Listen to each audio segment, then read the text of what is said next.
सूबाई मुहतसिब सिंध और transparency international Pakistan के दरमियान मुआहिदा।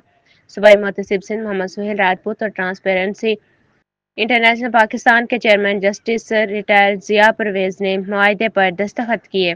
मुआहिदे का मकसद अवाम को बेहतर और मुफ्त इंसाफ की फराहमी है। मोहम्मद सुहेल राजपूत की ट्रांसपेरेंसी इंटरनेशनल पाकिस्तान के वक्त को सूबाई मुहतसिब सिंध से मुतल्लिक तफसीली ब्रीफिंग सरकारी महकमों से मुतल्लिक अवामी शिकायती सिस्टम को जदीद खतूत पर इस्तवार कर रहे हैं। Mohammad Suhail Rajput complaint management system के तहत शिकायत कुनंदा अपनी शिकायत पर बराह रास्त अमल दरामद होता देख सकेगा। सूबाई मुहतसिब सिंध ट्रांसपेरेंसी इंटरनेशनल पाकिस्तान जैसी मोतबर तंजीम के साथ शराकत दारी अच्छा कदम है। दोनों इदारों के दरमियान शराकत दारी सिंध में गुड गवर्नेंस को फ़रोग़ देने में संग मील साबित होगी। सूबाई मुहतसिब सिंध बिलाशुबा सरकारी महकमों से मुतल्लिक अवामी शिकायत के अजाले के लिए बेहतरीन खिदमात अंजाम दे रहा है। चेयरमैन TI पाकिस्तान दोनों इदारों के इश्तराक से अवाम के इंसाफ की फराहमी के लिए शिकायत के इंदराज पर एतमाद बढ़ेगा। जस्टिस जिया परवेज तकरीब में secretary Mansoor Abbas Rizvi, registrar Masood Ishrat, director coordination Imdad Hussain Siddiqui व दीगर मौजूद थे।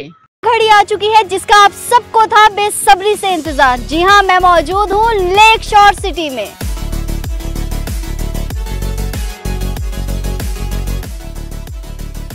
खानपुर डैम के करीब कुदरत के हसीन नजारों में बसने वाला लेक शोर सिटी, ये वो जगह जहाँ ख्वाब हकीकत बनते हैं।